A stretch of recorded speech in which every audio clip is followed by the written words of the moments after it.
Buena,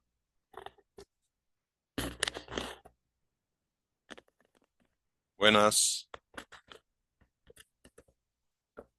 Aló, ¿me escucha, Thais?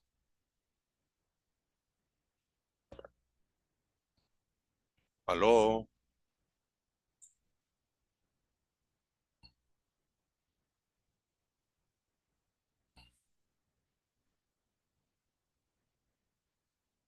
aló.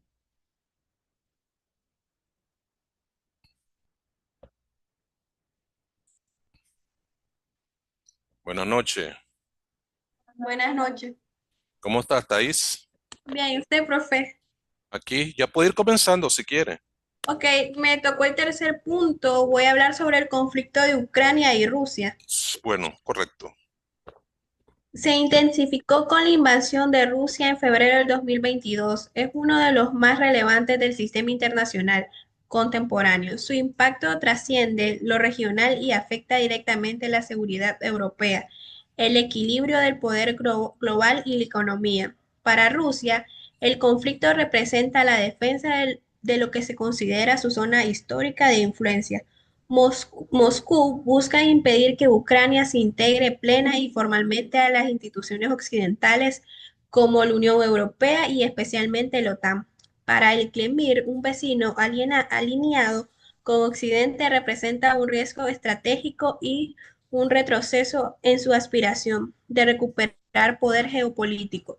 Además, el control de territorios como Crimea y el Donbass tiene valor militar, económico y simbólico.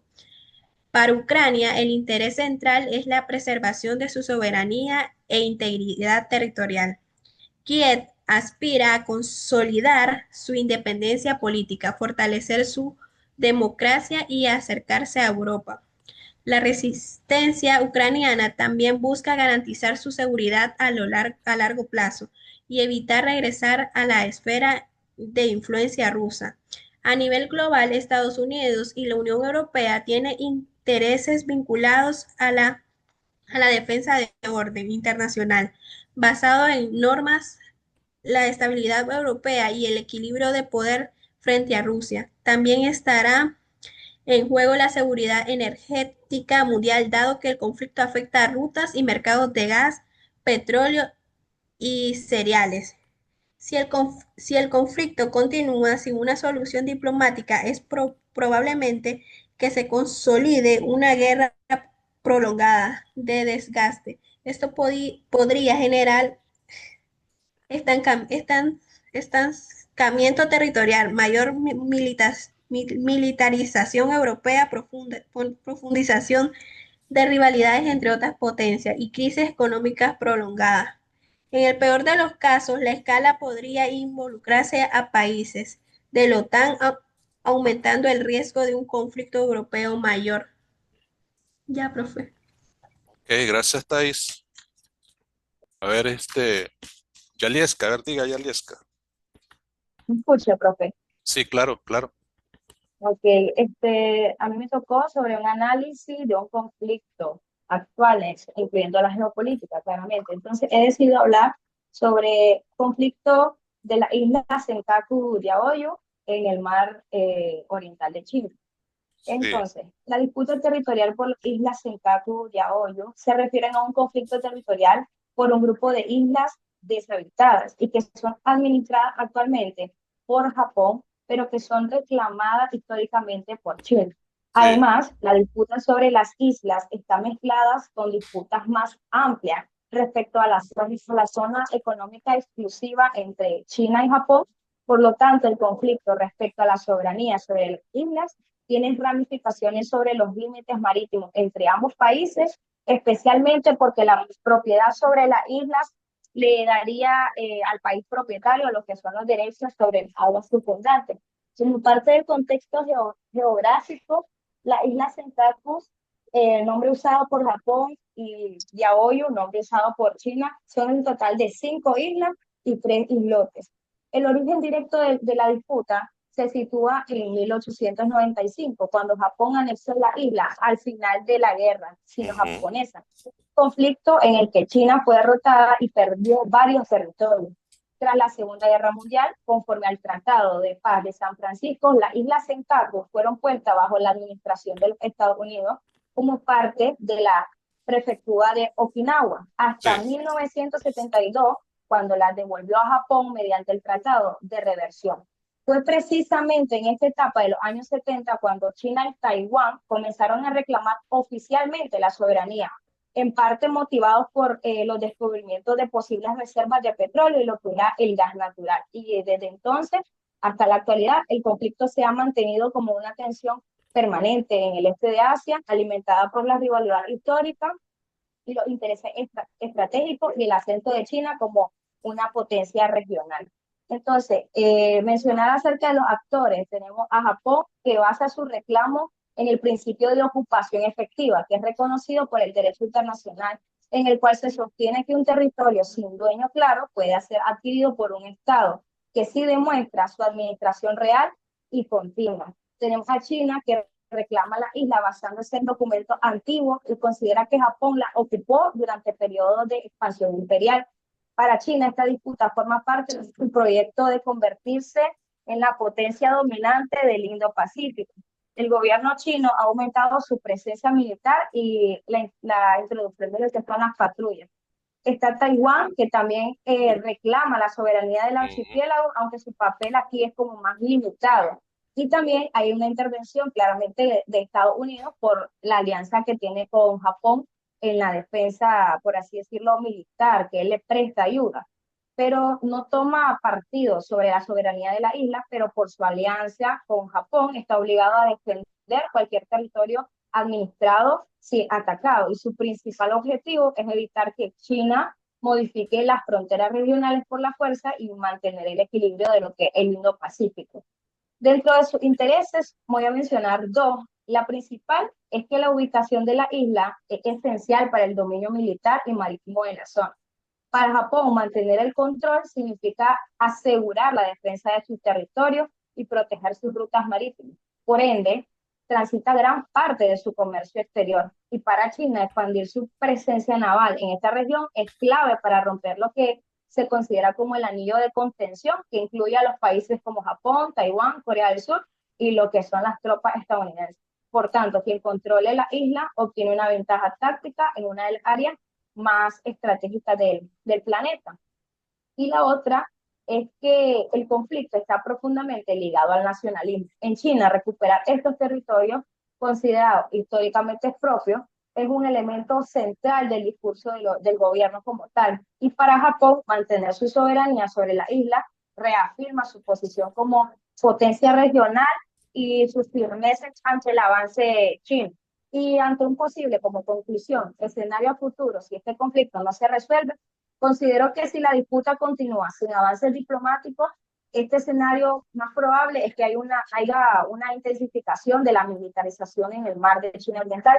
Tanto China como Japón seguirán enviando buques y aviones a la zona, aumentando la posibilidad de un incidente que se convierta accidental, que se convierta así en una crisis mayor. Este tipo de errores ya podemos decir que ha ocurrido antes y la falta de mecanismos de lo que son los diálogos en la geopolítica puede elevar los riesgos a una escalada pues mayor.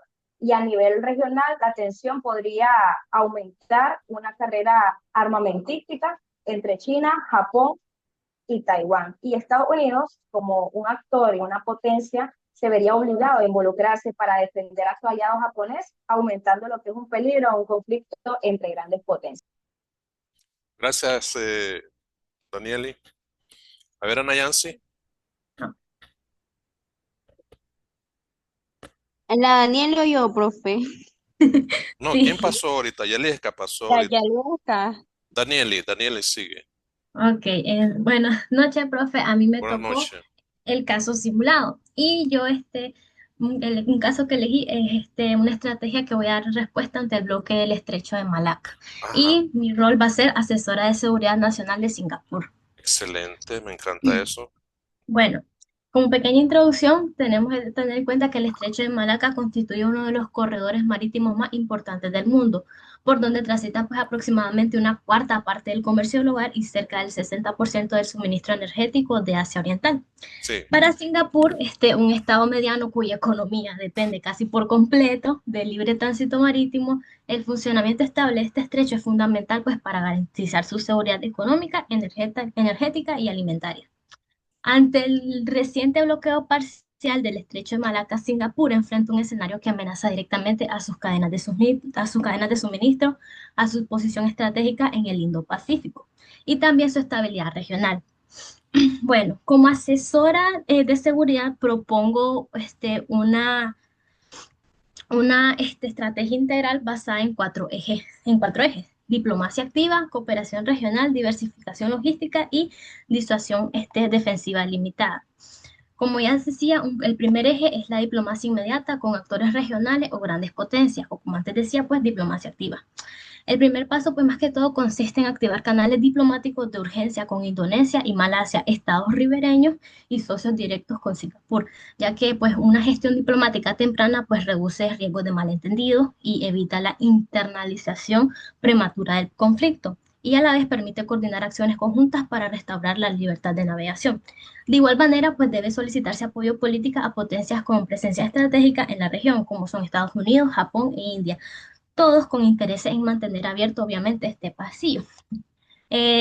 Su respaldo, obviamente, fortalece la posición de Singapur y ejerce presión diplomática sobre los actores responsables del bloqueo. Como número dos, eje número dos, pues para resolver esto, yo me había puesto activación de mecanismos de seguridad de la ASEAN, bueno.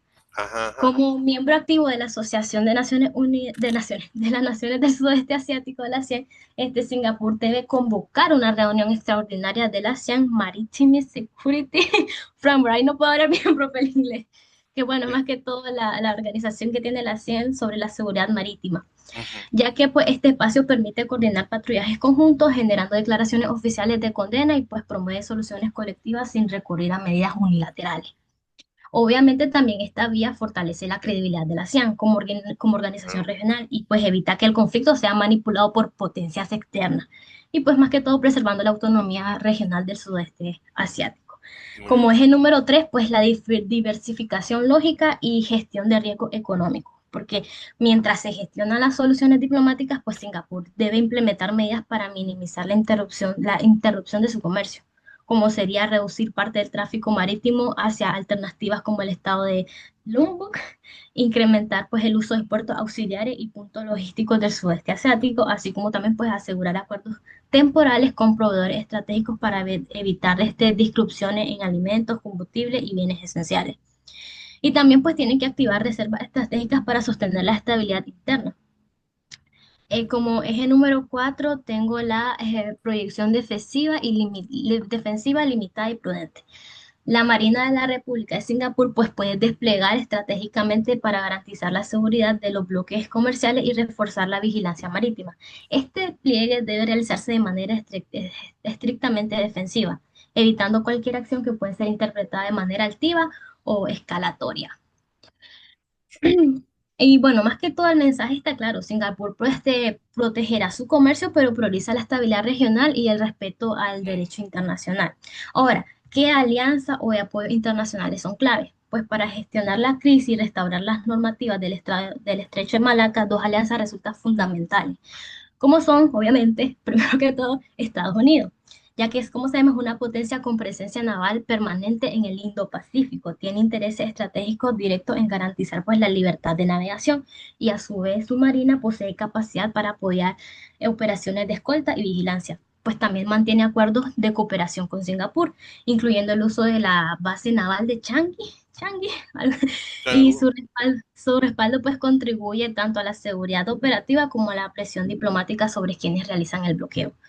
Y como segundo, aunque menos esperado y tal vez no tan guau, es India, que actualmente está siendo un actor emergente en la seguridad del Indo-Pacífico y un socio creciente de la ASEAN. Depende del estado del estrecho de Malaca, ya que parte importante de su comercio exterior también participa regularmente en ejercicios y patrullajes marítimos con Singapur. Bueno, sí. Bueno, sí, ya que parte importante de su comercio exterior también está se manipula mucho en el estrecho de Malaca. Y también, bueno, sí, y el respaldo político y operativo de India, pues complementaría el apoyo estadounidense y reforzaría una región equilibrada. Y Ujú. como conclusión, pues considero que el bloqueo de Estrecho de Malaca constituye una amenaza directa para la seguridad nacional de Singapur y para la estabilidad del Indo-Pacífico. Frente pues a esta situación, una estrategia basada en diplomacia activa, cooperación regional, adaptación logística y defensa prudente permite proteger los intereses vitales del país sin escalar a conflicto. La alianza con Estados Unidos e India, pues sumadas al liderazgo diplomático dentro del ASEAN, pues garantiza una respuesta sólida, coherente y pues alineada con los principios de estabilidad, legitimidad internacional y cooperación que caracterizan pues la política exterior de Singapur. Eso sería, profe. Gracias, Donieli.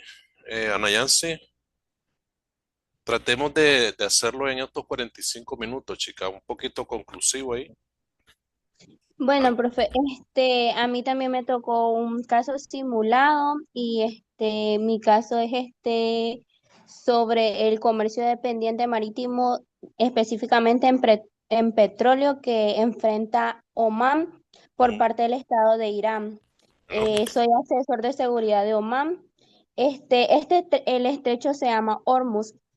Es un paso marítimo angosto y tiene enorme relevancia a nivel global. Está ubicado entre Irán y Omán, específicamente al sur de Irán y al norte de Omán, y tienen 33 kilómetros en esa parte angosta. Ujú.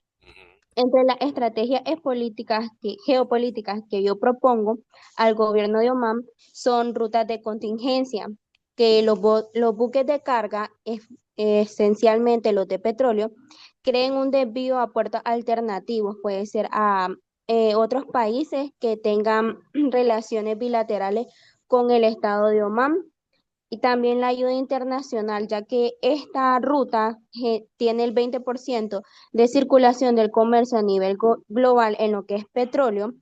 Este bloqueo puede generar un problema a nivel internacional, por lo tanto, convocaríamos al Consejo de Seguridad de Naciones Unidas, basado en la Convención de las Naciones Unidas sobre el Derecho del Mar, que garantiza el derecho de paso en estrechos internacionales, resaltando la parte 3 Ujú. utilizados para la navegación internacional y si es el caso sería con la Corte Internacional de Justicia, de manera que pueda emitir un fallo que resuelva dicho conflicto a ambos estados para la libre circulación marítima, fortaleciendo y creando un acuerdo bilateral para una mejor cooperación internacional.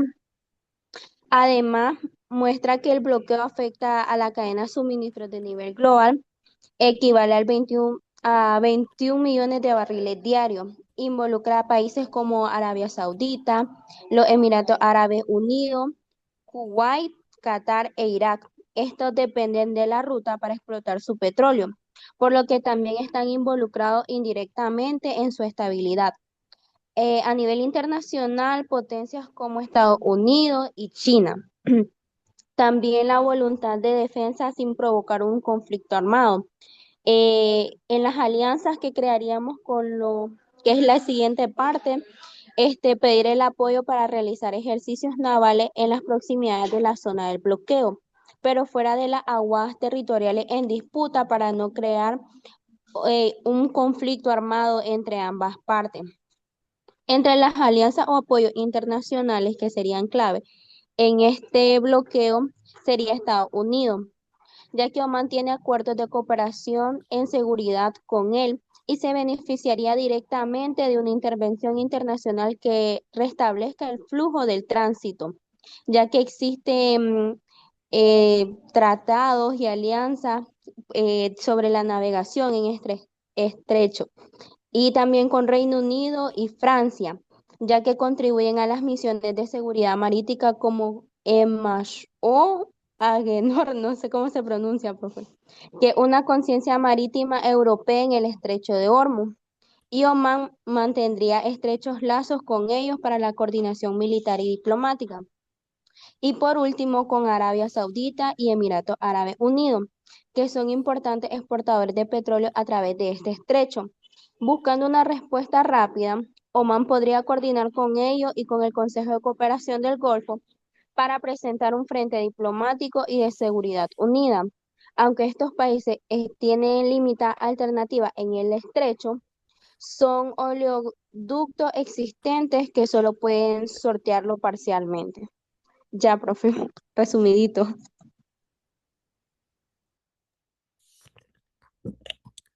Allí. Profe, Sí, lo profe. quiero poner yo porque estoy en trabajo y me pedí permiso, entonces puedo hacerlo ya rapidito. Ah, lo puedes, a ver. Ok, a mí me tocó el tercer punto que es un caso, un análisis de un conflicto actual. Entonces yo elegí la guerra entre Israel e Irán en este año 2025 en adelante. Bueno, para empezar, este conflicto se intensificó dramáticamente en junio, casualmente el 13 de junio de este mismo año, 2025, cuando Israel Defense Force, IDF, lanzó una ofensiva masiva contra su rival, que es Irán, llamada Operation Rising Lion. Esa ofensiva implicó decenas de ataques aéreos desde jets que cruzaron espacios aéreos de países vecinos para alcanzar objetivos dentro de Irán. Ok, hace décadas que Irán e Israel tienen tensiones profundas tras la revolución iraní desde 1979. Irán adoptó una postura fuertemente anti-israelí. Con los años, estas tensiones, profe, crecieron por varios motivos, por las rivalidades ideológicas, sus rivalidades por influencia en el Medio Oriente y acusaciones mutuas sobre amenazas existenciales. Sobre sus intereses estratégicos que hay en juego son el control de la influencia regional y seguridad estratégica, ya que Irán persigue consolidar su poder en Medio Oriente mediante sus alianzas, su presencia militar y disuasión. Como segundo, ahí está la capacidad nuclear y militar, que es un objetivo clave para Israel, que ha sido destruir o paralizar las instalaciones nucleares y de misiles iraníes para frenar lo que se considera un riesgo estratégico. Tercero, un equilibrio geopolítico. Aquí las alianzas e influencias internacionales. El conflicto no es solo bilateral, profe, sino que repercute en la estructura del poder regional que afecta a rutas energéticas globales como el estrecho de Hormuz. Como sus actores más relevantes, aquí están los dos, que son Irán e Israel. Irán por su gobierno y fuerzas armadas y especialmente el cuerpo de élite Islamic Revolutionary Guard Corps, responsable de su poder militar estratégico y de su programa nuclear. Y el mismo Israel, que su gobierno, su aparato militar y de inteligencia, que combina fuerzas aéreas, sistemas de defensa, antimisiles, operaciones especiales y espionaje. Bueno, también está en estas mismas como actores relevantes, actores internacionales o terceros interesados, como las potencias, economías de países del Medio Oriente, actores energéticos globales. La guerra tiene consecuencias globales, precio del petróleo, riesgos para rutas comerciales, etcétera. Ya casi voy a finalizar. Y un posible escenario futuro, si el conflicto no se resuelve, es que si el enfrentamiento persiste o se reactiva sin resolverse diplomáticamente, un escenario posible sería pues una guerra que podría escalar en el alcance, nuevas ofensivas, más ataques guiados, uso ampliado de misiles o drones o inestabilidad regional, tensiones en países vecinos, incremento de alertas militares, crisis humanitarias, migraciones forzadas, etc. Y como conclusión, este conflicto entre Israel e Irán trasciende de una pelea entre dos países, pone sobre la mesa decisiones sobre poder, seguridad, energía, diplomacia y supervivencia de regímenes. Eso es todo. Ok, gracias, Osorio. A Profe, ver, quiero hablar yo. a ver, Génesis Stephanie. Esquivel. No, Stephanie. Génesis Profe, Esquivel, yo quiero hablar. profe, profe, me voy a Bueno, ok, tener que ok, ok. salir hoy yo. Ya, Bueno, eso sería todo. Me justifico yo. bueno, está bien. No, Stephanie está levantando la mano. Después sigue usted, Sí, yo, Génesis. profe. A ver, Génesis, después Génesis, después Génesis. A mí me tocó la cuarta parte que nuevas fronteras del poder global en el siglo XXI. Este poder ya no se define únicamente por territorio. Las fronteras que hoy delimitan la influencia de los estados y de los actores emergentes son más difusas, móviles y en muchos casos invisibles. La tecnología, convertida en el nuevo eje geopolítico, es quizás la frontera más evidente, Quien controle las cadenas de suministro tecnológicas, desde los microchips hasta las redes cuánticas, tendrá la capacidad de dictar ritmos económicos y militares. La competencia entre naciones ya no se libra solo en mares o en desiertos, sino en fábricas de semiconductores, en laboratorios biomédicos y en plataformas digitales que moldean la opinión pública a escala planetaria. A Así la es. vez, los recursos adquieren un carácter más estratégico que nunca. El litio, las tierras raras y el agua dulce emergen como bienes codiciados cuya posesión garantiza ventajas críticas en la transición energética global. Las potencias buscan asegurar su acceso mediante alianzas, inversiones y a veces presiones diplomáticas que recuerden que la economía verde también tiene sus zonas de conflicto. El medio ambiente se ha convertido en un campo de poder inesperado. El cambio climático no solo amenaza los ecosistemas, redefine rutas comerciales, provoca migraciones y obliga a los estados a replantear su seguridad. Quienes logren mitigar y adaptarse con mayor rapidez no solo protegerán a sus poblaciones, sino que adquirirán un liderazgo moral y económico global en tecnologías limpias y resiliencia climática. Pero ninguna frontera es tan decisiva como la inteligencia artificial. La capacidad de procesar datos masivos, automatizar decisiones y crear sistemas autónomos redefine industria entera y otorga ventajas militares sin precedentes. La carrera por la IA es, en esencia, una carrera por el poder, por anticipar, influir y actuar antes que cualquier adversario. Finalmente, el ciberacoso se ha convertido en el nuevo territorio soberano, donde ataques invisibles pueden paralizar ciudades, robar secretos estratégicos o manipular sistemas electorales. En un frente donde los estados compiten con empresas, hackers y grupos no estatales, y donde la defensa es tan importante como la capacidad ofensiva, en conjunto, estas fronteras del poder global no sustituyen a las tradicionales, las expanden. En el siglo XXI estará definido por la capacidad de adaptarse a un mundo donde la fuerza ya no se mide solo en tanques o en tratados, sino en algoritmos, minerales, datos y resiliencia ecológica. Que comprenda y domine estas nuevas fronteras no solo liderará el futuro, lo diseñará. Ok. Gracias. A ver, Génesis. Bueno, ¿me escucha bien? Claro que sí, perfectamente. Ok, a mí me tocó hacer un mapa estratégico. Ajá.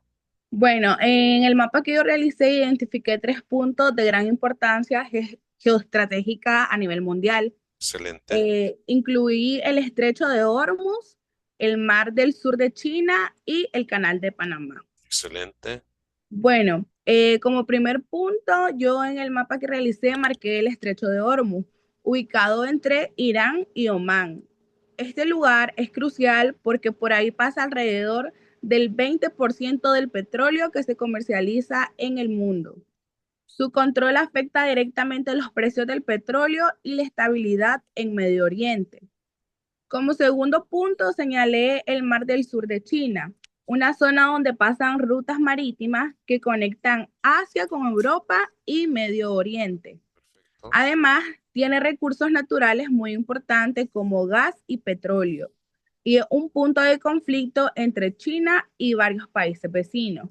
Quien domine esta zona obtiene un poder económico y militar muy fuerte en Asia. Y por último, incluí el Canal de Panamá, que conecta el Océano Atlántico con el Pacífico. Este canal reduce notablemente el tiempo y costo de transporte marítimo internacional, Muy por lo bien. que es vital para el comercio global y tiene gran importancia para América y para el sistema económico mundial. En conjunto, estos 3 puntos muestran cómo ciertos lugares del mapa pueden influir en la economía, la seguridad y el equilibrio de poder entre los países. Y como conclusión, bueno, el análisis de estos 3 puntos geoestratégicos demuestra que el control de rutas marítimas, estrechos y canales es fundamental para comprender las dinámicas del poder global. Lugares como el estrecho de Hormuz, el mar del sur de China y el canal de Panamá, que son de los que hablaba recientemente, no Ujú. solo facilitan el comercio internacional, sino que también influyen directamente en la seguridad, la economía y las decisiones políticas de los estados. Su importancia radica en que, aunque son espacios geográficos pequeños, tienen un impacto enorme en la estabilidad regional y mundial. Por ello, estudiar estos puntos pues permite entender cómo se configura el equilibrio del poder en el siglo XXI. Eso sería todo, gracias. Ok, le damos a dar chance a Jordali y después me salgo, grabo y sigue Gloria. A ver, Jordali. Bueno, buenas noches, profesor. ¿Se me escucha? Sí, claro. Bueno, a mí me tocó hablar sobre el mapa estratégico, hablar sobre tres sitios importantes con ubicación ya sea geoestratégica y geopolítica. Sí. El primero es el Corredor Sur o el Cáucaso Anatolia, que este es un corredor energético que permite el acceso a nuevos recursos de hidrocarburos en el Mar Caspio y se ha convertido en una de las prioridades de la emergente política energética de Europa. Esta región del Corredor Sur alberga recursos importantes de petróleo y gas, así como un oleoducto y un gasoducto que los transportan desde Azerbaiyán hasta Turquía y otras rutas menores que abarcan Grecia e Italia. El concepto de corredor sur se aplica a este corredor de gas que une tanto el sudeste de Europa con el Caspio y Oriente Medio. En importancia geoestratégica tenemos que este supone la reducción de la dependencia energética al gas ruso. También fortalece la posición de Azerbaiyán y Turquía como actores energéticos clave e incrementa su influencia en la política regional y se vuelve un espacio de competencia entre potencias por el control de rutas, precios y aliado energético. Como segundo, tengo que el Canal de Suez en Egipto, que este constituye una de las infraestructuras marítimas más estratégicas del planeta, pues conecta directamente el mar Mediterráneo con el mar Rojo, evitando que los barcos tengan que rodear todo el continente africano. Esto ayuda a reducir tiempos, costos logísticos y distancia en estas rutas comerciales. El canal de Suez hace que se convierte en un punto indispensable para el flujo de mercancías y debido a su ubicación se ha consolidado como un corredor imprescindible del sistema económico mundial, por el que circula un porcentaje significativo del comercio marítimo internacional, que incluye el petróleo y el gas natural. También su capacidad ha logrado mantener el tránsito marítimo continuo y ha sido fundamental para el funcionamiento de cadenas globales. En términos geopolíticos, el control del Canal de Suez otorga a Egipto una posición central en la dinámica del poder internacional, ya que cualquier interrupción en su funcionamiento tiene efecto inmediato en la economía mundial. Y por último, tengo el estrecho de Magallanes, que se ubica en el extremo sur de América, entre el Océano Atlántico y el Océano Pacífico. Aunque hoy existe el Canal de Panamá, este estrecho sigue siendo un punto clave para la navegación internacional, especialmente para barcos demasiado grandes que no pueden cruzar por el Canal de Panamá, como las naves científicas o las rutas militares. Además, es una de las pocas rutas naturales que permiten el paso seguro entre ambos océanos, evitando las condiciones extremas del Cabo de Hornos, que es conocido por sus aguas peligrosas. Y este estrecho mantiene su valor estratégico en zonas australes y antárticas. En términos geopolíticos, el control de este estrecho otorga a Chile una posición relevante en el cono sur, ya que es una puerta marítima que conduce hacia la Antártida, que es una región de creciente interés por sus recursos, investigación científica y su proyección territorial. Eso Ok. sería todo. Ok, tengo que salirme, chico. Después sigue Génesis, después Sharon y después, ¿quién más? Génesis, Gloria, Gloria, perdón. Génesis, Gloria. Después de Profe, nos Génesis, tenemos que conectar todos de nuevo. no, O no, solo los que faltan. solo los que hacen falta, los demás se pueden salir. Ok, buenas noches. Buenas noches, hija. Buenas noches, profe. Buenas noches, cuídense. Feliz Navidad y próspero año nuevo. Buenas Gracias, noches. profe, igual, igual. profe. Igualmente, profesor. Ahorita salgo para grabar esto y ahí nomasito entra. Solo voy a salirme y ahí nomasito entra.